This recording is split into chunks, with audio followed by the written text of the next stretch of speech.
చూడు కొద్దిగా వాళ్ళు గౌరవనీయులు పవన్ కళ్యాణ్ గారు, గౌరవనీయులు సిద్ధార్థరాజ్ సింగ్ గారు, పత్రికా విలేకరులకు అందరికీ నమస్కారాలు. ఇప్పుడే పవన్ కళ్యాణ్ గారు మీకు సూచనగా చెప్పడం జరిగింది.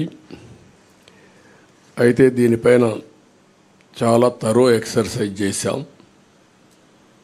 ఒక పక్కన తెలుగుదేశం పార్టీ, జనసేన ఇద్దరు కూడా కూర్చొని తరో ఎక్సర్సైజ్ చేసిన తర్వాత బీజేపీ సూచనలు కూడా కొంతవరకు తీసుకొని మేము ముందుకెళ్ళాం. ఎందుకంటే వాళ్ళు అక్కడ ఎన్డీఏ నేషనల్ స్థాయిలో మేనిఫెస్టో ఇచ్చారు, కానీ రాష్ట్ర స్థాయిలో ఎక్కడ కూడా మేనిఫెస్టోతో వాళ్ళు అసోసియేట్ కావడం లేదు. అయితే దీనికి పూర్తి సహకారం అందిస్తారనే ప్రగాఢ విశ్వాసం, అదే మరి నమ్మకం. అందుకే వారు కూడా వ్యక్తిగతంగా వచ్చి ఎండార్స్ చేయడానికి వారు ముందుకు వచ్చారు. కాబట్టి కేంద్ర సహకారం మెండుగా ఉంటుంది, పూర్తిగా ఉంటుంది. అదేవిధంగా ఈ యొక్క మేనిఫెస్టోను అమలు చేసే బాధ్యత జనసేన, తెలుగుదేశం రెండు పార్టీలు తీసుకుంటాం. ఇక్కడికి వచ్చినప్పుడు పోయిన సంవత్సరమే మేము సూపర్ 6 తీసుకొచ్చాం. ఈ సూపర్ 6లో 6 మేము ప్రధానంగా పెట్టాం. అందులో కూడా మీరు చూస్తే యువత నిర్వీర్యం అయిపోయింది. నేను ఎన్నోసార్లు అన్ని పబ్లిక్ మీటింగ్ మేము ముగ్గురు కూడా అదే మాట్లాడుతూ వచ్చాం.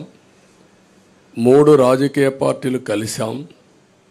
మా కలయిక ప్రజలు గెలవాలి, రాష్ట్రం నిలదొక్కోవాలి, మళ్ళా ప్రజల జీవితాలకు వెలుగు రావాలి. దీని మీదనే 3 పార్టీలు కూడా ఒక మాటలో చెప్పాలంటే ఒక నేషనల్ పార్టీ, అధికారంలో ఉండే పార్టీ, ఇటీవల ప్రజల్లోకి ఎక్కువ తిరిగిన జనసేన, 40 సంవత్సరాలుగా ఉండే తెలుగుదేశం పార్టీ అందరం కూడా అడ్జస్ట్మెంట్ చేసుకుని ఈ రాష్ట్రాన్ని కాపాడుకోవాలి, మళ్ళీ తెలుగు జాతికి పూర్వ వైభవం రావాలనే ఏకైక ఆకాంక్షతో మేమందరం కలిసి ముందుకు వచ్చాం. అందుకనే సూపర్ 6 మీరు చూసినప్పుడు ఒక 6 పాయింట్లని యువతకు 20 లక్షల ఉద్యోగాలు, 3,000 రూపాయల నిరుద్యోగ భృతి. యువత నిర్వీర్యం అయిపోయింది. మళ్ళీ అలాంటి యువతకి కాన్ఫిడెన్స్ ఇవ్వాల్సిన అవసరం ఉంది ఉద్దేశంతో ఈ కార్యక్రమాన్ని తీసుకున్నాం. అదే మాదిరిగా భవిష్యత్ అంతా కూడా హ్యూమన్ రిసోర్స్ డెవలప్మెంట్ పైన ఆధారపడుతుంది. స్కూల్కి వెళ్ళే ప్రతి ఒక్క విద్యార్థికి 15,000 రూపాయలు తల్లికి వందనం కింద. ఇది కాకుండా ప్రతి ఒక్క మహిళకి 1,500 రూపాయలు నెలకి ఇవ్వడం. దీనివల్ల సంవత్సరానికి 18,000 వస్తుంది. 5 ఏళ్లలో 90,000 రూపాయలు ఈ ఒక్క కార్యక్రమం ద్వారా ప్రతి మహిళకు చేరే పరిస్థితి వస్తుంది. ప్రతి ఇంటికి ఏడాదికి 3 గ్యాస్ సిలిండర్లు. ధరలు పెరిగాయి. నిత్యావసర వస్తువుల ధరలు అయితే ఆకాశాన్నంటే పరిస్థితి వచ్చింది. పేదవాళ్ళు గ్యాస్ కూడా ఉపయోగించే పరిస్థితులు లేరు కాబట్టి దీన్ని ఇవ్వడం జరిగింది. ఉచిత ప్రయాణ సౌకర్యం. దీనివల్ల మొబిలిటీ మహిళల్లో ఎక్కువ ఉంటుంది. ఉద్యోగాలు చేయాలన్నా, వ్యాపారాలు చేయాలన్నా, బయట పోయి రావాలన్నా చాలా సులభంగా ఉంటుంది. అందుకే ఈ కార్యక్రమం తీసుకొచ్చాం. దీనికి తోడుగా షణ్ముగ వ్యూహం ఇది యాడ్ చేశాం. అందులో కూడా చూస్తే మీరు చూస్తే ఇంటింటికి రక్షిత మంచినీరు, కొళ్ళాయి ద్వారా నీళ్లు ఇవ్వడం. రెండోది రాష్ట్ర వ్యాప్తంగా స్కిల్ సెన్సస్. ఇది first of it's kind in the country. ఇంతవరకు కులగణన చేశాం. రిలీజియన్గా ఏ కమ్యూనిటీ ఎంతున్నారు, ఏ రిలీజియన్ ఎంతమంది ఉంటారో చేశాం. ఫస్ట్ టైం స్కిల్ గణన చేయడం. అంటే స్కిల్ ఎవరికి ఎలాంటి స్కిల్స్ ఉన్నాయి, ఎలాంటి స్కిల్స్ సమాజంలో మెరుగైన అవకాశాలు ఉంటాయి, ప్రపంచంలో ఎలాంటి డెవలప్మెంట్ జరుగుతాయి, ఎలాంటి స్కిల్స్ మన యువతకు కానీ అందరికి కానీ ఇవ్వగలిగితే ప్రొడక్టివిటీ పెరుగుతుంది అనే దానిపైన మెయిన్గా ఫోకస్ చేయడం కోసం దీన్ని పెట్టుకోవడం జరిగింది. ఇంకొక పక్క చిన్న మధ్య తరహా పరిశ్రమలకి, అంకుర సంస్థలకి ప్రాజెక్ట్ వ్యయంలో గరిష్టంగా 10 లక్షల రూపాయల సబ్సిడీ ఇవ్వడం. ఇది కాకుండా ఇంకొక పక్కన చూస్తే ఎన్డీఏ ప్రభుత్వం తెచ్చిన 10% ఈడబ్ల్యూఎస్ రిజర్వేషన్స్ అమలు చేస్తాం. అది economically middle class all OCs ఎవరైతే ఉన్నారో వాళ్ళల్లో 10% ఈడబ్ల్యూఎస్ రిజర్వేషన్స్ పెట్టి అందులో కూడా ఎకనామికలీ బ్యాక్వర్డ్కి రిజర్వ్ చేసి విద్యా ఉద్యోగాల్లో ప్రాధాన్యత ఇస్తాం. ప్రజాదాని అమరావతిని మళ్ళా కొనసాగించి ఉపాధి ఉద్యోగ అవకాశాలన్నీ కల్పిస్తాం. ఇది కాకుండా ఇంకొక పక్కన మీరు చూస్తే యువత కోసం చాలా స్పష్టమైన ఒక మేనిఫెస్టో తీసుకొస్తున్నాం. దీంట్లో మీరు చూసినప్పుడు మెగా డిఎస్సి ఫస్ట్ సిగ్నేచర్ కింద పెడతాం. ప్రతి సంవత్సరం జాబ్ క్యాలెండర్ ఉంటుంది. ఉత్తరాంధ్ర, కోస్తా, రాయలసీమ ఉద్యోగ కల్పనకి ఏ అవకాశాలు ఉన్నాయో అన్నీ ఉపయోగించుకుంటాం.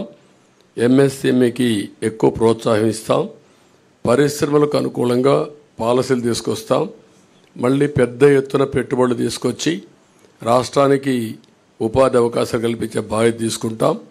యువత ఎప్పుడు సాలిడ్గా ఫ్యూచరిస్టిక్గా ఉండడం కోసం క్రీడల్ని ప్రోత్సహిస్తాం.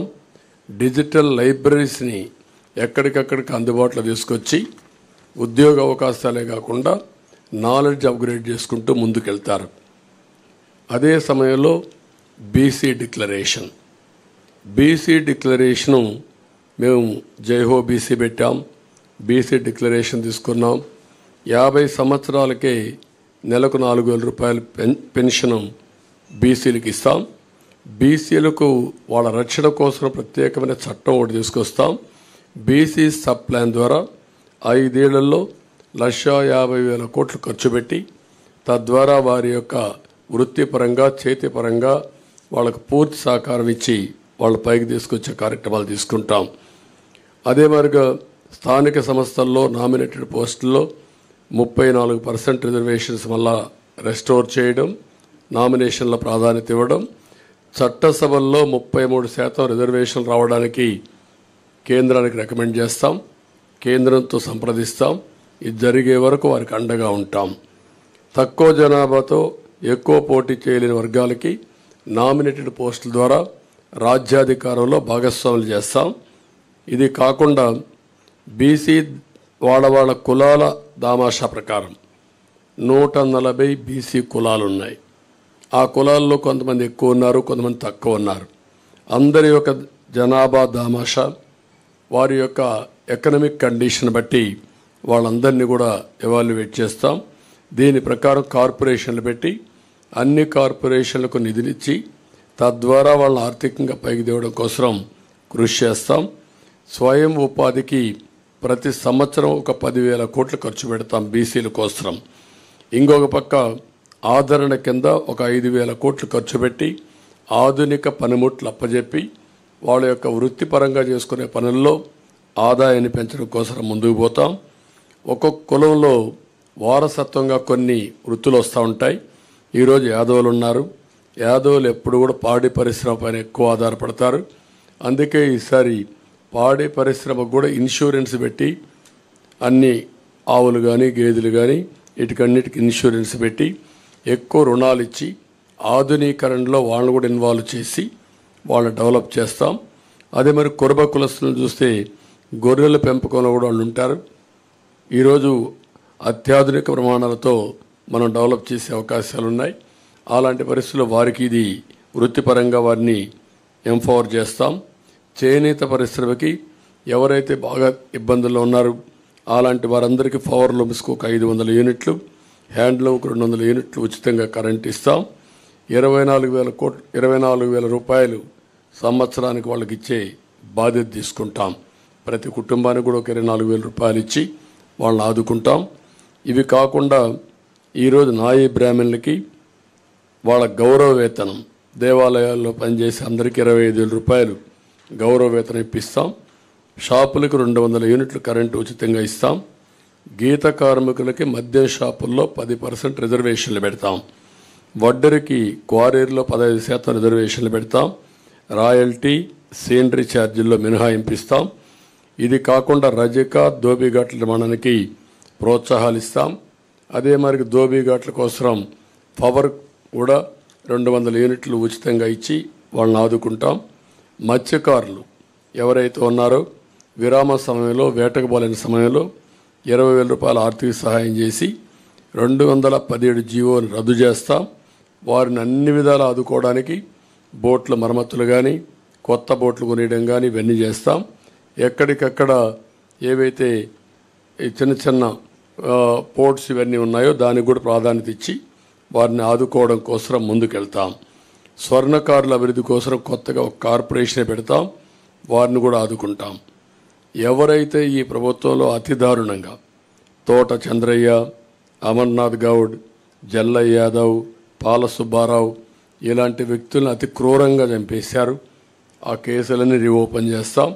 తప్పకుండా కఠినంగా యాక్షన్ చేసి వాళ్ళందరిపైన కఠిన చర్యలు తీసుకొని వాళ్ళ ఆత్మకు శాంతి కలిగే విధంగా బీసీల కోసం మేము పనిచేస్తాం. ఇంకొక పక్క మహిళలు ఉన్నారు. నేను ముందే సూపర్ 6లో 4 కార్యక్రమాలు మహిళలకే ఇచ్చాం. అదే సమయంలో డాక్రా సంఘాలకి ఎంపవర్ చేయడం కోసం 10 లక్షల రూపాయల వరకు రుణాలు ఇచ్చి, వడ్డీ లేని రుణాలు ఇచ్చి వాళ్ళని ఆదుకుంటాం. అదే సమయంలో ఈరోజు జరిగే విధానం చూస్తే 10 రూపాయలు ఇచ్చి 100 రూపాయలు అలాగే ఇస్తున్నారు, 1000 రూపాయలు దోచేస్తున్నారు. ఆ విధానానికి స్వస్తి చెప్పి సంపద సృష్టించడం తెలిసిన పార్టీలు ఇవి. అటు కేంద్రంలో ఉండే ఎన్డీఏ సంపద సృష్టిస్తూ ఉంది. అదేవిధంగా పవన్ కళ్యాణ్ గారు కూడా సంపద సృష్టించి ఆ సంపద పేదవాళ్ళకి చేర్చాలనేది ఆయన ఆలోచన. ఈ 3 పార్టీలు కూడా కలిసి సంపద సృష్టిస్తాం, ఆదాయాన్ని పెంచుతాం, పెంచిన ఆదాయాన్ని మళ్ళీ పేద ప్రజలకు అందజేస్తాం. అదే సమయంలో హ్యాండ్ హోల్డింగ్ చేసి మనం ఇచ్చిన డబ్బులతో ఎక్కువ ఆదాయాన్ని సంపాదించుకునే మార్గం కూడా చూపిస్తాం. మా సిద్ధాంతం చేపనివ్వడమే కాదు, చేపలు పట్టేది కూడా నేర్పించాలని, దానికి కావలసినటువంటి స్కిల్స్ కానీ వసతులు కానీ ఏర్పాటు చేసి వారిని పైకి తేవాలనేది మా ఆలోచన. దానికోసమే ఈరోజు P4 ఉంది, చాలామంది గుర్తుపెట్టుకోవాలి. ఈరోజు ఎకనామిక్ రిఫార్మ్స్లో P3 అంటే పబ్లిక్ ప్రైవేట్ పార్ట్నర్షిప్తో రోడ్లు వచ్చాయి, ఎయిర్పోర్ట్లు వచ్చాయి, పోర్ట్లు వచ్చాయి, టెలికమ్యూనికేషన్ వచ్చింది, పవర్ వచ్చింది, దీనివల్ల సంపద వచ్చింది, పోటీ పెరిగింది, సమర్థత పెరిగింది. అదే సమయంలో ఈరోజు మా ఆలోచన భవిష్యత్తులో P4 అంటే పబ్లిక్ ప్రైవేట్ పీపుల్స్ పార్ట్నర్షిప్. ఈరోజు 10% బాగా ఆర్థికంగా పైకి వచ్చిన వాళ్ళు, కనీసం ఒక 20 మంది కిందన ఆర్థికంగా వెనుకబడిన వాళ్ళని పైకి తెచ్చే సామాజిక బాధ్యత తీసుకోవాల్సిన అవసరం ఉంది. ఇది జరగాలి. అందుకే ఏ పని చేసినా పేదవారి కోసం చేయాలనుకుంటున్నాం. దీనికి ప్రత్యేకమైన శ్రద్ధ పెట్టాం. పేదరిక నిర్మూలన అసాధ్యం కాదు. ఈ టెక్నాలజీ పెద్ద హ్యాండీగా ఉంది మనకు. నాలెడ్జ్ ఎకానమీ సాధ్యం. ఇది చేయడం కోసం అందుకే మేము తీసుకున్నది కూడా మీరు చూస్తే కాంప్రహెన్సివ్గా తీసుకున్నాం. ఇక్కడ కూడా మీరు గుర్తుపెట్టుకోవాల్సింది 2047 చాలామందికి అనుమానం ఉంది, ఎట్లా చేస్తారని చెప్పి మాట్లాడుతున్నారు మా క్రిటిక్స్ అందరూ. సంపద సృష్టించడం తెలిసిన పార్టీ తెలుగుదేశం పార్టీ. ఆ సంపద సృష్టి కూడా ఆటోమేటిక్గా ఏదైతే ఉందో ఒక ఎకో సిస్టమ్ క్రియేట్ చేస్తే డెస్ట్రాయ్ చేయకపోతే కంటిన్యూగా ముందుకు పోయే పరిస్థితి వస్తుంది. దానికి ఒక నిదర్శనం ఒక హైదరాబాద్, లేకుంటే ఐటీ రంగం, అలాంటివన్నీ చేసి ముందుకెళ్తాం. అదే సమయంలో అంగన్వాడీ కార్యకర్తలను ఆదుకుంటాం. ఉద్యోగాలు చేసే మహిళలకు హాస్టల్ వసతి ఏర్పాటు చేసి వాళ్ళకి రక్షణగా నిలబడతాం. ఇంకొక పక్కన కొంతమంది గర్ల్స్ మధ్యలో చదువు ఆపేసి మళ్ళీ వాళ్ళు కంటిన్యూ చేయాలి అనే ఆలోచన ఉంది. అలాంటి వారికి కళలకు రెక్కలనే పథకం కింద ఇంట్రెస్ట్ ఫ్రీ లోన్ ఎంతైనా కానీ ఇచ్చి వాళ్ళని పైకి తీసుకొచ్చే బాధ్యత, వాళ్ళు సెటిల్ అయిన తర్వాత ఆ డబ్బులు తిరిగి కట్టే బాధ్యత, అది కూడా వడ్డీ లేకుండా కట్టే బాధ్యత తీసుకొస్తాం. పండుగ కానుకలు, పెళ్లి కానుకలు నేను కొన్ని దీంట్లో పెట్టకపోయినా అన్న క్యాంటీన్ ఇవన్నీ కూడా పునరుద్ధరిస్తాం. మళ్ళీ పేదవాళ్ళకు అండగా ఉంటాం. ఈ ప్రభుత్వంలో ఉద్యోగస్తులు చాలా నష్టపోయారు. వ్యవస్థ చిన్నాభిన్నం అయిపోయింది. వ్యక్తులు కూడా ఆ ఉద్యోగాలను చేసే వాళ్ళందరూ వ్యవస్థలు డెస్ట్రాయ్ అయినాయి, వ్యవస్థలు నిర్వీర్యం అయిపోయినాయి. నిధులు లేకుండా ఒక పక్క, భయపెట్టే ఒక పక్క, అస్తవ్యస్తమైనటువంటి విధానాలు, వీటన్నిటిలో దెబ్బతిన్నారు. రెండోది వాళ్ళు కూడా చాలా నిరాశ నిస్పృహల మధ్యలో ఉన్నారు. ఒక మాటలో చెప్పాలంటే సమాజం మొత్తం దెబ్బతిన్నప్పటికీ ఉద్యోగస్తులైతే నిర్వీర్యమైపోయారు. వారి నమ్మకాన్ని కోల్పోయే పరిస్థితికి వచ్చారు. ప్రభుత్వంలో ఎప్పుడు ఉద్యోగస్తుల మొరేల్ బాగుంటే వారే సంపద సృష్టించాలి, వారే సేవలు అందించాలి, వారి వల్ల కూడా ప్రగతి జరగాలి. మేము పాలిటీషియన్స్ పాలసీలు నిర్ణయిస్తాం, దాన్ని ఎగ్జిక్యూట్ చేసేది సమర్థవంతంగా ఉద్యోగస్తులు చేయాల్సిన అవసరం ఉంది. ఒక్క ఎగ్జాంపుల్ మీరు చూస్తే ఉపాధ్యాయులు ఎంత నిర్వీర్యమైపోయారంటే, ఒకప్పుడు మోస్ట్ రెస్పెక్టెడ్ కమ్యూనిటీ ఉపాధ్యాయుడు, తల్లి తండ్రి తర్వాత గురువు తర్వాత దైవం. అలాంటి ఉపాధ్యాయుడి నిస్సహాయ స్థితి, ఏం చెప్పుకోలేని పరిస్థితి. కడాన మద్యం షాపుల్లో కాపలాకు పెడితే అది కూడా నోరిప్పి చెప్పలేని పరిస్థితి. చెప్పితే కేసులు పెట్టడం. కనీసం వాళ్ళ రైట్స్ కోసం ఎప్పుడు కూడా ప్రజాస్వామ్యంలో ప్రజాస్వామ్య హక్కుల కోసం మాట్లాడే వ్యక్తులు ఇంటలెక్చువల్ కమ్యూనిటీ టీచర్స్. అలాంటి టీచర్స్ నోరిప్పలేని పరిస్థితి తీసుకొచ్చారు. ఇంకొక పక్కన మనం ఒకసారి చూస్తే వీళ్ళందరిలో పిఆర్సీ లేదు, ప్రావిడెంట్ పిఎఫ్ లేదు, సరెండర్ లీవులు లేవు, లేకపోతే టీఏలు లేవు, లేకపోతే ఏది కూడా లేకుండా 20,000 25,000 కోట్ల రూపాయలు బకాయిలు పెట్టి అడిగితే వాళ్ళ మీద కేసులు పెట్టడం, వాళ్ళ సంఘ నాయకులను అరెస్టులు చేయడం, కావాలని కేసులు పెట్టి ఏసీబీ కేసులు పెట్టి వేధించడం, ఇది ఒక ఆనవాయితీగా అయిపోయింది. అందుకని మళ్ళా వాళ్ళ యొక్క ఆత్మ విశ్వాసాన్ని పెంచుతాం, ఆత్మ గౌరవాన్ని పెంచుతాం. ఆ విధంగా పీఆర్సీ ఇవ్వడం కానీ, పీఆర్సీ వచ్చే లోపల ఇంటీరియం రిలీఫ్ కూడా ఇస్తాం. ఇంటీరియం రిలీఫ్ ఇచ్చి వాళ్ళకి ఇవ్వాల్సిన డబ్బులు కూడా ఫేజ్డ్గా అవన్నీ కూడా క్లియర్ చేసి ప్రతి నెల జీతాలు వచ్చే పరిస్థితికి మళ్ళీ తీసుకొస్తాం. ఆర్థిక వ్యవస్థని మెరుగుపరుస్తాం. అదే మరిగా ఏదైతే సిపిఎస్ ఉందో ఆ సిపిఎస్ను కూడా సమీక్ష చేసి ఏ విధంగా దీన్ని చేస్తే పరిష్కార మార్గం సరైన మార్గం చూపించగలుగుతామో దానికి కూడా ఒక సమస్య పరిష్కారం కోసం కృషి చేస్తాం. ఇది కాకుండా తక్కువ జీతాలు పొందే అవుట్సోర్సింగ్ కానీ, లేకపోతే అంగన్వాడీ కానీ, లేకపోతే మీకు పోలీసు వ్యవస్థల్లో ఉండే వీళ్ళందరికీ కానీ వాళ్ళందరినీ ఏ విధంగా చేయాలో అవన్నీ చేస్తాం. వాలంటీర్స్కి కూడా ఒక 10,000 రూపాయలు వేతనం పెంచుతాం. పాడి పరిశ్రమ స్వయం ఉపాధికి ఉపయోగపడుతుంది. దీన్ని కూడా పెద్ద ఎత్తున అభివృద్ధి చేస్తాం. ఇది కాకుండా కాపు సంక్షేమం కోసం ఒక 15,000 కోట్ల రూపాయలు ఖర్చు పెడతాం. ఇప్పుడు ఫస్ట్లో మీరు చూస్తే ఈబీసీ తీసుకొచ్చాం. ఈబీసీ తీసుకొచ్చినప్పుడు 10% ఈబీసీలకు రిజర్వేషన్ చేసే పరిస్థితి వస్తుంది. 10% అంటే ఉద్యోగాల్లో కాలేజ్ సీట్లలో 10% ఉంటుంది. అందులో కాపులు ఎక్కువ మంది ఓసీస్లో వెనుకబడిన వర్గాలు ఉంటే, ఆర్థికంగా వెనుకబడి ఉంటే వాళ్ళకి ఎక్కువ రిజర్వేషన్లు వస్తాయి. ఆ విధంగా దామాషా ప్రకారం వారి వారి ప్రాధాన్యతను బట్టి దానికి ఇచ్చే పరిస్థితి వస్తుంది. అవసరమైతే 5 ఏళ్లకు ఒకసారి సమీక్ష చేసుకుంటాం, ఎకనామిక్ సర్వే చేపిస్తాం. ఆ సర్వే ప్రకారం ముందుకు పోతాం.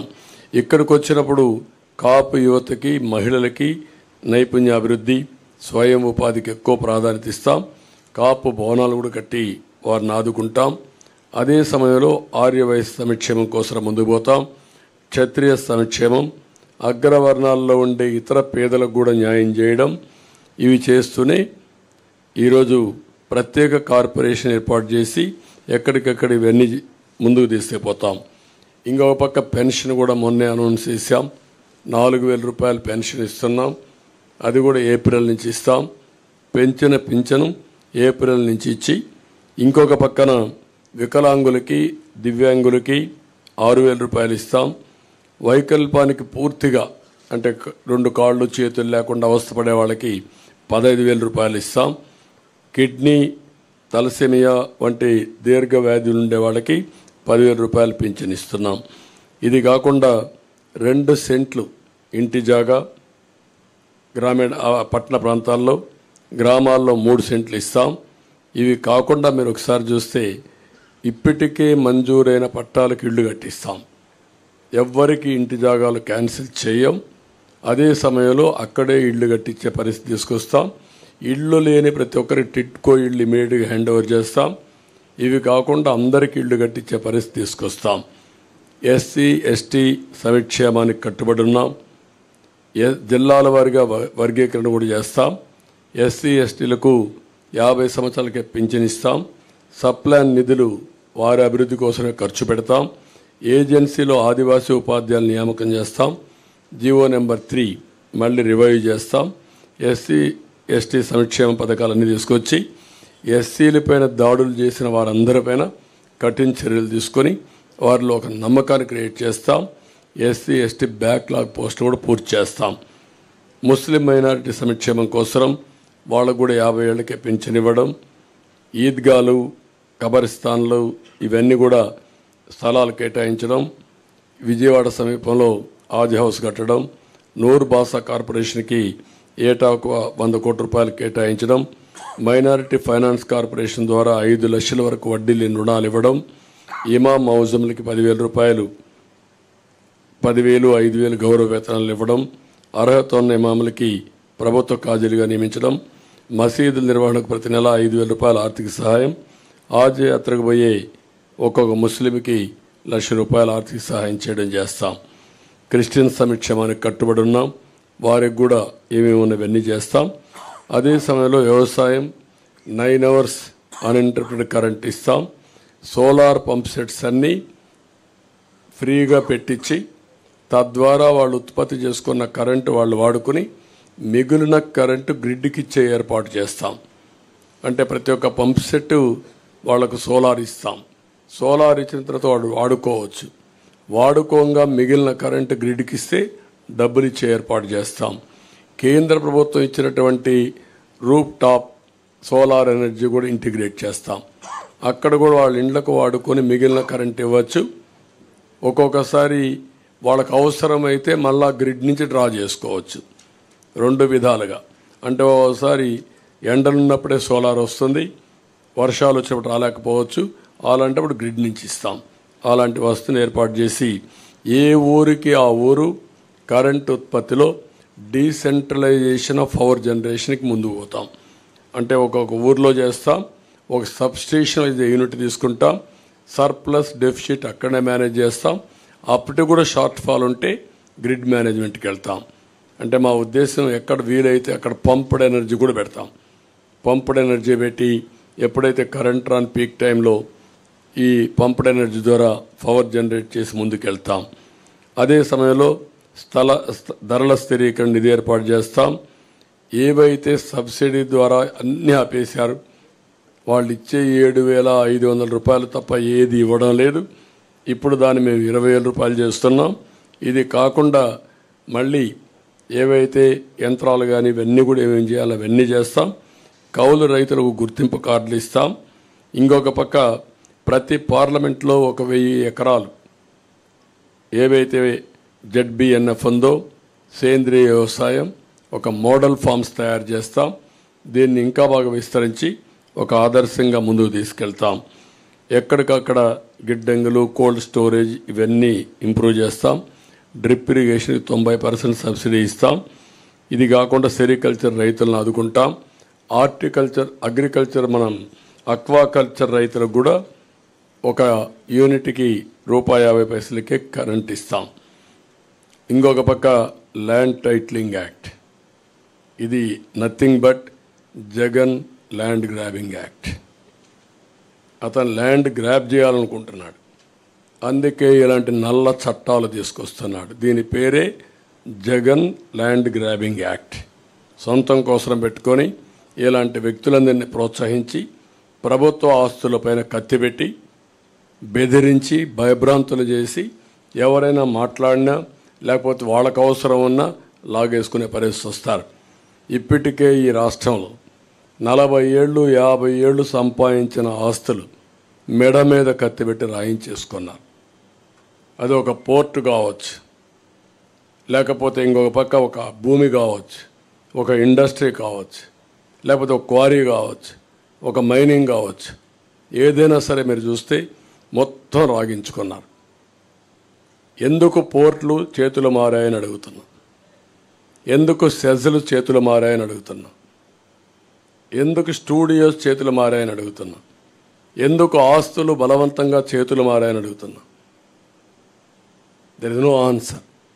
ప్రతి ఒక్కరూ ఏ స్థాయికి వచ్చారంటే మా ప్రాణాలుంటే చాలు, మేము బ్రతికితే చాలు, ప్రాణాలుంటే వేరే ప్రాంతాలకు పోయి 10 రూపాయలు సంపాదించుకుంటాం, ఇక్కడుండి మేము ప్రాణాలు పోగొట్టుకోలేమనే ఉద్దేశంతో సరెండర్ చేసేసారు. 30 ఏళ్ళు 40 ఏళ్ళు సంపాదించిన ఆస్తులవి. అలాంటి దుర్మార్గమైన కార్యక్రమాలు జరిగాయి. అవన్నీ కూడా నేను ఎగ్జాంపుల్ చెప్పమంటే అన్నీ చెప్పడానికి సిద్ధంగా ఉన్నా. రేపు గవర్నమెంట్ వస్తానే ఒకటి కాదు ఎందుకు మారాయో నేను అడుగుతున్నా. కాకినాడ సెజ్ ఎందుకు మారింది, కాకినాడ పోర్ట్ ఏంటి, గంగవరం పోర్ట్ అన్నీ ఒకటి కాదు. మైనింగ్ ఈరోజు సిలికాన్ మైనింగ్ మన గూడూరు దగ్గర ఉన్నాయి. ఒక్క ఓనర్ ఉన్నాడు, ఒరిజినల్ ఓనర్. దాంట్లో రాష్ట్రంలో క్వారీస్ ఉన్నాయి, కనీసం చిన్న చిన్న క్వారీస్ కూడా మొత్తం లాగేశారు. ఒక్క క్వారీ ఎవరి దగ్గర లేదు. గ్రనైట్, గెలాక్సీ గ్రనైట్ ఎందుకు చేతులు మారాయి, ఎవడు తీసుకున్నాడు? ఎవరైనా బరి తెగించి నువ్వు చంపేసినా పర్వాలేదు అని అడ్డం తిరిగిన వాళ్ళు క్యాన్సిల్ చేసి హెవీ ఫైన్స్ వేసి ఆపరేట్ చేయకుండా చేసి సమయం వచ్చినప్పుడు చూసుకుంటాను గమ్మునుండే పరిస్థితికి వచ్చారు. ఈరోజు మీరు చూశారు శాండ్ విషయంలో సుప్రీంకోర్టు మేము ఎన్ని ఆదేశాలు ఇచ్చినా మీరు యాక్షన్ చేయడం లేదు కాబట్టి ఇమ్మీడియట్లీ పండి, ఎక్కడ కూడా ఇసుక తవ్వడానికి వీలు లేదు, ఇమ్మీడియట్గా మాకు కౌంటర్ ఫైల్ చేయమని గవర్నమెంట్కి ఇక్కడ డిపార్ట్మెంట్కి ఆదేశాలు ఇచ్చే పరిస్థితి వచ్చింది. ఎన్నిసార్లు కామెంట్ చేశారు హైకోర్టు, ఎన్నిసార్లు కామెంట్ చేశారు సుప్రీంకోర్టు. ఎన్జిటి ఎంత స్పష్టమైన ఆదేశాలు ఇచ్చింది అంటే కోర్టులు అంటే లెక్కలేదు, రెగ్యులేటరీ ఏజెన్సీస్ అంటే లెక్కలేదు, ఇష్టానుసారంగా చేసే పరిస్థితికి వచ్చారు. అందుకే మేము వస్తానే జగన్ ల్యాండ్ గ్రాబింగ్ యాక్ట్ని రద్దు చేస్తాం. ఇది ఆయన కోసం పెట్టుకున్న ల్యాండ్ గ్రాబింగ్ యాక్ట్. ఇది నిన్న అడిగారు భాస్కర్ రెడ్డి అనే వ్యక్తి పులివెందల్లో జగన్మోహన్ రెడ్డి సతీమణిని అడిగారు. ఏమడిగారు? మా నాన్న మా తాత ఇచ్చిన భూమి పైన మీ ఫోటో ఎందుకు పెట్టుకున్నారు, మీ ఆయన ఫోటో ఎందుకు పెట్టుకున్నారు అడిగారు. రాజముద్ర పడవలసింది ఎక్కడ? ఇలాంటి ఫోటో వేస్తే ఎవరు సహిస్తారని అడుగుతున్నా. What is the answer? నువ్వు అంటున్నావు కదా నన్ను మెచ్చారని, సమాధానం చెప్పు. నువ్వు ఇచ్చావా ఈ ఆస్తి? మీ తాత ఇచ్చాడు ఈ ఆస్తి? నీ సాక్షి పేపర్ నుంచి సంపాదించి ఇచ్చారా? మీ భారతీయ సిమెంట్ నుంచి ఒక బస్తా ఉచితంగా ఇచ్చావా? కాబట్టి ఇవన్నీ కూడా మనం గుర్తుపెట్టుకోవాల్సింది. ప్రజలు మాటలాడలేని పరిస్థితి, నిస్సహాయ స్థితికి నెట్టేసి భయభ్రాంతులు చేసి పోలీసులు పెట్టుకొని హైహ్యాండెడ్గా మాట్లాడితే అరెస్టులు చేసి, అరెస్ట్ చేసిన తర్వాత వాళ్ళు పోలీస్ టార్చర్ చేసి ఇలాంటి దుర్మార్గమైన పనులు చేశారు. కాబట్టి దీనిపైన ఇప్పుడు అన్నీ అయిపోయినాయి. ఇప్పుడు కడాన ప్రైవేట్ ఆస్తులపైన కూడా పెట్టారు. ఇప్పుడు చాలామంది రాష్ట్రం వదిలిపెట్టి వెళ్ళిపోతున్నారు. నిన్న మీరు చూశారు ఒక అమ్మాయి ఆరుద్ర, ఆ ఆరుద్ర అమ్మాయి వారణాసికి వెళ్ళిపోయింది.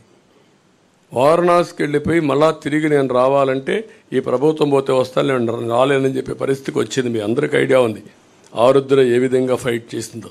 రంగనాయకమ్మ ఏం తప్పు చేసింది ఆవిడ? ఈ రాష్ట్రం వదిలిపెట్టి వేరే రాష్ట్రానికి పొట్ట కోసరం పోయే పరిస్థితి వచ్చేసింది. కనీసం లైవ్లీహుడ్, తిండి కోసం వేరే రాష్ట్రానికి వారిపోయే పరిస్థితికి వచ్చారు. ఇది అరాచకాలకు పరాకాష్ట. ఇప్పుడు ఫైనల్గా ఈ ల్యాండ్ టైటిలింగ్ యాక్ట్ పేరుతో జగన్ గ్రాబింగ్ యాక్ట్ తీసుకొచ్చారు. సాగునీటి ప్రాజెక్టులు అన్నిటికల్లా చాలా పెద్ద సమస్య ఉంది. ఈరోజు గుక్కడి నీళ్లు లేవు, తాగడానికి నీళ్ళు లేవు, సాగునీరు లేదు. నీళ్ళన్నీ మిస్మేనేజ్మెంట్ అయినాయి, సముద్రంలోకి వెళ్ళిపోయినాయి, ప్రాజెక్టులు ఏది పూర్తి కాలేదు. ఇరిగేషన్ మేనేజ్మెంట్ అడ్వాన్స్ స్థాయిలో ఉంది. కాలువలు దవ్వలేదు, పంట కాలువలు లేవు, డ్రైనేజెస్ లేవు, వాటర్ మేనేజ్మెంట్ లేవు, రిజర్వాయర్లు కొట్టుకోబోతున్నాయి. ఇంతవరకు మీరు చూస్తే అన్నమయ్య ప్రాజెక్టు కొట్టుకొని పోతే ఏం చేస్తారో చెప్పలేని నిస్సహాయ స్థితి. గుండ్లకమ్మ ప్రాజెక్టు గేట్స్ 3 సార్లు కొట్టుకొని పోయే పరిస్థితి, పులిచింతల గేట్స్ కొట్టుకొని పోయే పరిస్థితి. What is the reason? కనీసం మెయింటెనెన్స్ లేదు.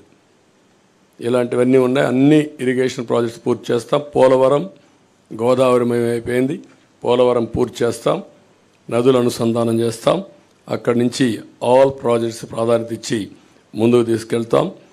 అదే మరి కార్మికులకు రవాణా రంగం, ఇందులో కూడా మీరు చూస్తే ఆల్ డ్రైవర్స్ వాళ్ళని ఓనర్ చేసే విధంగా 4 లక్షల రూపాయల వరకు సబ్సిడీ ఇచ్చి 5% వడ్డీతో వాళ్ళకు రుణాలు ఇప్పించే బాధ్యత తీసుకుంటాం.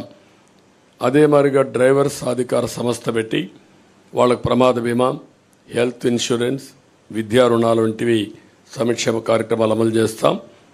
బ్యాడ్జి కలిగిన ప్రతి ఆటో డ్రైవర్కి, ట్యాక్సీ డ్రైవర్కి, ఈవీ లైసెన్స్ కలిగిన ప్రతి లారీ టిప్పర్ డ్రైవర్కి 15,000 రూపాయలు సంవత్సరానికి ఆర్థిక సహాయం చేస్తాం ఆల్ డ్రైవర్స్కి. జీవో నెంబర్ 21 ఇది ఫైన్లు భారం తగ్గించడానికి రద్దు చేసి మళ్ళీ ఫ్రెష్గా తీసుకొస్తాం. గ్రీన్ ట్యాక్స్ కూడా తగ్గిస్తాం. అసంఘటిత రంగ కార్మికుల కోసం చంద్రన్న బీమా మళ్ళా తీసుకొస్తాం. భవన నిర్మాణ బోర్డు పునరుద్ధరిస్తాం. ముఠా కార్మికుల సంక్షేమానికి ప్రత్యేకమైన బోర్డు కూడా తీసుకొస్తాం. మళ్ళీ ఇన్సూరెన్స్ చంద్రన్న బీమా పథకాన్ని తీసుకొచ్చి సహజ మరణానికి 5 లక్షలు, యాక్సిడెంట్ జరిగిపోతే 10 లక్షల రూపాయలు ఆర్థిక సహాయం చేస్తాం.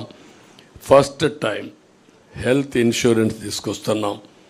ప్రతి ఒక్క కుటుంబానికి 25 లక్షల రూపాయలు హెల్త్ ఇన్సూరెన్స్ చేస్తాం. 25 లక్షల రూపాయలు ఇన్సూరెన్స్ ఇప్పిస్తాం. ప్రతి ఒక్కరిది డిజిటల్ హెల్త్ కార్డ్స్ ఎస్టాబ్లిష్ చేస్తాం. ప్రతి ఒక్క మండలంలో జనరిక్ మెడికల్ షాప్ ఒకటి పెడతాం. అవి పెట్టినప్పుడు చాలా కాస్ట్ ఎఫెక్టివ్గా ఉంటుంది. అవి కూడా పెట్టి అందరికి అందుబాటులో పెడతాం. బీపీ, షుగర్ వంటి నాన్ కమ్యూనికబుల్ డిసీజెస్ ఉండే వాళ్ళందరికీ ఉచితంగా జనరిక్ మెడిసిన్స్ని సప్లై చేస్తాం. విద్యుత్ ఛార్జీలు నియంత్రణ చేస్తాం. మళ్ళా కట్టడి చేస్తాం. అవినీతి అరికడతాం. సమర్థత పెంచుతాం. ఇంకొక పక్క చెత్త పన్ను ఇలాంటివన్నీ కూడా రద్దు చేస్తాం. ఇంటి పన్నులు కూడా హేతుబద్ధత ఉండాలి. ఇవన్నీ కూడా ఎక్కడికక్కడ సమీక్ష చేస్తాం. పెట్రోల్, డీజిల్ కూడా ధరల నియంత్రణ చేస్తాం. మద్యం ధరల్ని నియంత్రణ చేయడమే కాకుండా విషపూరిత బ్రాండ్లు ఏవైతే ఉన్నాయో అవన్నీ రద్దు చేసి సమగ్రమైన ఎంక్వైరీ చేసి తద్వారా వీళ్ళు చేసిన తప్పుడు పనులను ఎస్టాబ్లిష్ చేసి ఎవరైతే కల్పరేట్స్ ఉన్నారో వాళ్ళని పనిష్ చేసి మళ్ళీ ఈ రాష్ట్రంలో ఇలాంటి స్పూరియస్ లిక్కర్ లేకుండా చేసే బాధ్యత తీసుకుంటాం. అన్నా క్యాంటీన్లు ఏర్పాటు చేస్తాం. ఇంకొక పక్కన రేషన్ పంపిణీ విధానం కూడా సమీక్ష చేస్తాం. Fee reimbursement, aided colleges, private fee విద్యార్థులకు ఫీజు ఇప్పిస్తాం. కాలేజీలకే రుసుము చెల్లించి మళ్ళీ సర్టిఫికెట్ రాకుండా పోవడం, ఎగ్జామ్స్ రాకుండా పోవడం ఇలాంటి సమస్యలు లేకుండా చేస్తాం. ఉచిత ఇసుక విధానాన్ని తీసుకొస్తాం. దానికి సమగ్ర పాలసీ తీసుకొస్తాం.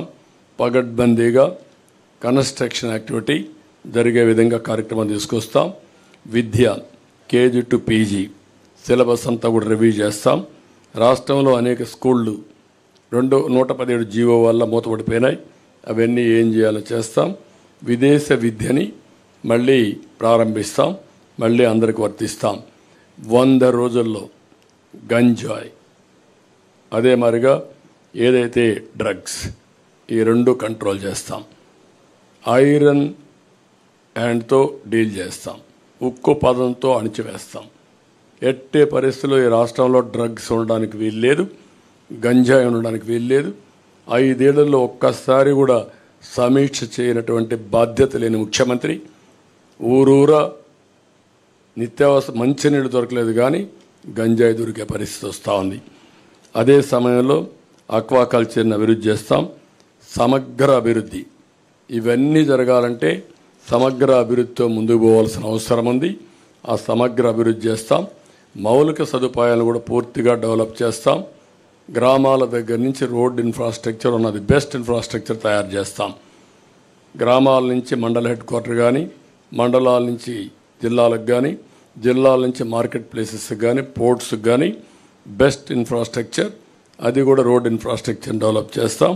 దీనికి ఒక ప్రత్యేకమైన పాలసీ తీసుకొస్తాం. వాటర్ కూడా ప్రతి ఒక్క ఇంటికి చెడుగా కార్యక్రమం చేస్తాం. ప్రజా రాజధాని, ఈ రాజధానితోనే వెల్త్ క్రియేషన్ సాధ్యం. ఈ ప్రజా రాజధానిని మళ్ళీ పునరుద్ధరిస్తాం, పూర్వ వైభవం తీసుకొస్తాం. అదే సమయంలో ఇది ప్రజల రాజధాని కాకుండా ప్రతి ఒక్కరికి ఉద్యోగ కల్పన చేసే విధంగా ఉండేట్టుగా రాష్ట్రానికి ఆదాయం పెంచే కేంద్రంగా తయారు చేసే బాధ్యత తీసుకుంటాం. పారిశ్రామికరణ, తెలుగుదేశం మేము ముగ్గురం కలిసి దీనికి పర్ఫెక్ట్గా తీసుకెళ్తాం. పర్యాటకానికి చాలా స్కోప్ ఉంది, ఉద్యోగాలు వస్తాయి. ఈ రాష్ట్రంలో అనువైన ప్రదేశాలు ఉన్నాయి, ఇవన్నీ కూడా ఎక్స్ప్లోర్ చేసి ముందుకు పోతాం. అన్నింటికంటే ముఖ్యంగా ఫుడ్ ప్రాసెసింగ్కి ఎక్కువ ప్రాధాన్యత ఇస్తాం. ఈరోజు ఒకప్పుడు షుగర్ ఫ్యాక్టరీస్ బాగుండేటివి, ఇప్పుడు షుగర్ ఫ్యాక్టరీస్కి ఆదరణ లేదు. కానీ ఆల్టర్నేటివ్ ఫుడ్ ప్రాసెసింగ్ వస్తున్నాయి. అవన్నీ తీసుకొచ్చి రాయితీలిచ్చి ఎక్కడ పండే పంటల ఆధారంగా ఫుడ్ ప్రాసెసింగ్ తీసుకొచ్చి తద్వారా అక్కడ ఉపాధి కల్పిస్తాం. వాల్యూ అడిషన్ వస్తుంది, రైతులు కూడా గిట్టుబాటు ధర వస్తాయి. ఇది కాకుండా అతి ముఖ్యమైన విషయం దేవాలయాలు, బ్రాహ్మణుల సంక్షేమానికి కూడా మేము కట్టుబడి ఉన్నాం. ఇందులో మీరు చూస్తే హిందూ దేవాలయాలు, సత్రాల పరిరక్షణకు కూడా ఒక ఎండోమెంట్ బోర్డు ఏర్పాటు చేస్తాం. ముస్లిం ప్రాపర్టీస్కి ఎట్లయితే వర్క్ బోర్డ్స్ పెడుతున్నామో అక్కడ కూడా చాలా స్ట్రిక్ట్గా ఉంటాం. హిందూ ప్రాపర్టీస్ కూడా ఎవరంటే వాళ్ళు కబ్జా చేయడానికి వీలు లేదు. ఇవన్నీ తీసుకొస్తాం. అక్కడ కూడా మసీదులకు ఆర్థిక సహాయం కానీ ఇమాములకు ఇచ్చినట్టు ఇక్కడ కూడా మీరు ఒకసారి చూస్తే వార్షిక ఆదాయం 50,000 రూపాయలు ఉన్న ఆలయాల్లో పనిచేస్తున్న అర్చకులకి కనీస వేతనం 15,000 రూపాయలు పెంచుతున్నాం. ఇంకొక పక్కన 50,000 కంటే తక్కువ ఉంటే 10,000 రూపాయలు ఇవ్వాలని చెప్పి నిర్ణయించాం. వైదిక ఆగమ శాస్త్ర సంబంధాల విషయాల్లో ఆయా ఆలయాలే ఫైనల్. ఈరోజు చాలా వరకు ప్రార్థనాలయాల్లో కూడా ఇంటర్ఫేర్ అయ్యారు పాలకులు. ఇది చాలా దుర్మార్గమైన కార్యక్రమం. కడాన రాముడు తల నరికేస్తే మేము అక్కడికి పోతే మా మీద కేసులు పెట్టారు. ఇంతవరకు ఎవరా తల నరికేశారో చెప్పలేకపోయారు. అంటే దేవుణ్ణి కూడా కాపాడితే నేరం అయిపోయింది ఈ పాలనలో. అలాంటిది నా మీద పెట్టిన 24 కేసుల్లో 23 కేసుల్లో రాముడి తల తీసేసిన కేసు కూడా ఒకటి. అంటే ఎంత దుర్మార్గంగా, ఎంత దారుణంగా పోతున్నారో మీరు గుర్తుపెట్టుకోవాల్సిన అవసరం ఉంది. వీళ్ళు ఇంకా మాట్లాడే నైతిక హక్కు ఏముందో నాకైతే అర్థం కావడం లేదు. అదే మరి ఇంకొక పక్క బ్రాహ్మిన్స్ అందరికీ ప్రతి ఒక్క ట్రస్ట్లో ఒక మెంబర్గా పెడుతున్నాం. ఎందుకంటే వాళ్ళ మీద ఒక విశ్వాసం ఉంది. వాళ్ళ దేవాలయాల పునరుద్ధరణ కానీ, దేవాలయాల్లో దీపాలు పెట్టి నైవేద్యం ఇచ్చేసేది కాబట్టి వాళ్ళకి ఆ గౌరవం పెంచాల్సిన అవసరం ఉంది. ఇన్క్లూడింగ్ తిరుమల తిరుపతి దేవస్థానంతో సహా ప్రతి ఒక్క బోర్డులో వాళ్ళని ఒక మెంబర్గా పెడతాం. వాళ్ళ సాంప్రదాయాలు అవన్నీ కూడా వాళ్ళు పాటించే పరిస్థితి వస్తుంది. ఇంకొక పక్కన తిరుపతి, ఒంటిమిట్ట లాంటి పుణ్యక్షేత్రాలని అక్కడుండే అవన్నీ కూడా మన ఆగమ శాస్త్రాలు కావచ్చు, మన సాంప్రదాయాలు కావచ్చు, అవన్నీ కూడా కాపాడడం కోసం మళ్ళీ ఇవన్నీ ముందుకు తీసుకెళ్తాం. Brahmin corporation, Brahmin cooperative credit society కూడా బలోపేతం చేస్తాం. ఇంకొక పక్కన బ్రాహ్మిన్స్ అంతా అపరకర్మ చేసుకోవడానికి ప్రతి నియోజకవర్గంలో ఒక భవనం కావాలన్నారు, అవి కూడా కట్టిస్తాం. ఇవన్నీ చేసి బ్రాహ్మిన్స్ అంతా వేద విద్య అభ్యసించిన నిరుద్యోగులు కూడా ఉన్నారు, వాళ్ళకు కూడా ఒక 3,000 రూపాయలు ఆర్థిక సహాయం చేస్తాం నిరుద్యోగ భృతి కింద. ఇవి కాకుండా ఇంకొక పక్క ఉత్తరాంధ్ర అభివృద్ధికి మేము కట్టుబడి ఉన్నాం. విశాఖపట్నం ఆర్థిక రాజధానిగా చేస్తాం. పెద్ద ఎత్తున ఇండస్ట్రీస్ తీసుకొస్తాం. అదే మాదిరిగా భావనపాడు, విశాఖపట్నం ఎయిర్పోర్ట్ ఇవన్నీ చేసి విశాఖపట్నానికి పూర్వ వైభవం తీసుకొస్తాం. లా అండ్ ఆర్డర్ కంట్రోల్ చేస్తాం. ఈ కబ్జాలు అరికడతాం. రాయలసీమని హార్టికల్చర్ హబ్గా చేస్తాం. ఇండస్ట్రీస్ తీసుకొస్తాం. చెన్నై, బెంగళూరు ఇండస్ట్రియల్ కారిడార్లో ఉండే ముఖ్యమైన నోడ్స్ అని డెవలప్ చేసి రాయలసీమ అభివృద్ధిని, రాయలసీమని ఆటోమొబైల్ హబ్గా తయారు చేస్తాం. ఇప్పటికే మీరు చూస్తే కియా మోటార్స్ వచ్చింది, హీరో మోటార్స్ వచ్చింది, అపోలో టైర్స్ వచ్చింది, ఇలాంటి చాలా వచ్చాయి. ఆ ఎకో సిస్టమ్ కంటిన్యూ చేస్తాం. పంచాయతీరాజ్ డిక్లరేషన్, ఇక్కడ పంచాయతీరాజ్కి అధికారాలు పోయినాయి, నిధులు లేవు, విధులు లేవు, అధికారాలు లేవు. సెంట్రల్ గవర్నమెంట్ ఇచ్చిన నిధులు కూడా డైవర్ట్ చేశారు. అవన్నీ కంట్రోల్ చేస్తాం, నియంత్రణ చేస్తాం. మళ్ళీ వాళ్ళకు పూర్తి అధికారాలు ఇచ్చి నిధులు, విధులు, అధికారాలు ఆందోళన కూడా పెంచి వాళ్ళ గౌరవాన్ని పెంచుతాం. కడాన జర్నలిస్ట్కి కూడా నేను మొన్న అడిగాను.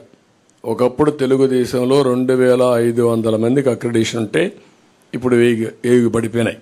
ఒక సాక్షి, TV9 లేకపోతే NTV వీళ్ళకి మాత్రం ఉన్నాయి. అది ఈరోజు ఈ రాష్ట్రంలో పరిస్థితి. మీడియా పైన నియంత్రణ, మీడియా పైన దౌర్జన్యం. అందుకే పూర్వ వైభవం తీసుకొస్తాం, అందరికి అక్రిడిషన్ ఇస్తాం. ఉచిత నివాసం మీరు ఉండడానికి హౌస్ సైట్స్ లేకుండా చాలామంది అవస్థపడుతున్నారు. అవి పేపర్ మీదనే ఉన్నాయి. మీ విషయం కూడా మొట్టమొదటిసారి మా ఎలక్షన్ మేనిఫెస్టోలో పెడుతున్నాం. కాబట్టి ఇది కూడా మీకు శుభవార్త. ఇది కాకుండా న్యాయవాదుల కోసం కూడా ప్రభుత్వ స్టైఫండ్ కింద 10,000 రూపాయలు ఇస్తాం. జూనియర్ న్యాయవాదులకు ప్రత్యేకమైన ట్రైనింగ్ ఇచ్చి వాళ్ళకు కూడా ఒక అకాడమీ ఏర్పాటు చేస్తాం. ఇది కూడా మీకు వాళ్ళకు కూడా ఒక ఫండ్ ఒకటి క్రియేట్ చేస్తాం. అగ్రిగోల్డ్ ఆస్తులు అమ్మి వారిని కూడా ఆదుకుంటాం. ఫైనల్గా గుడ్ గవర్నెన్స్, సమర్థవంతమైన పాలనతోనే ఇది సాధ్యం. ఈ గుడ్ గవర్నెన్స్లో ఒక భాగం లా అండ్ ఆర్డర్. ఎక్కడ లా అండ్ ఆర్డర్ పటిష్టంగా ఉంటే అక్కడ పీస్ ఉంటుంది, ఎక్కడ పీస్ ఉంటే అక్కడ ప్రాస్పరిటీ ఉంటుంది. దానికి కూడా మేము కట్టుబడి ఉన్నాం. గట్టిగా నిర్ణయాలు చేసి లా అండ్ ఆర్డర్ మెయింటైన్ చేసి పటిష్టమైన యంత్రాంగాన్ని తయారు చేసి మళ్ళీ అనుకున్న ఇవన్నీ సాధిస్తా అని చెప్పి తెలియజేసుకుంటూ ఇప్పుడు ప్రజలందరినీ కోరుతున్నా, మేము చేయాల్సిన అన్ని ప్రయత్నాలు చేసి మీ ముందుకు వస్తున్నాం. ఇప్పటికే మీరు పూర్తి ఆదరణ చూపిస్తున్నారు. 3 పార్టీల అభ్యర్థుల్ని 25 పార్లమెంట్లు, 175 అసెంబ్లీ, 3 పార్టీ అభ్యర్థులు ఎక్కడుంటే అక్కడ ఓట్లేసి అందరినీ గెలిపించే బాధ్యత తీసుకోమని ఆశీర్వదించమని ప్రజలందరినీ కోరుతున్నాం.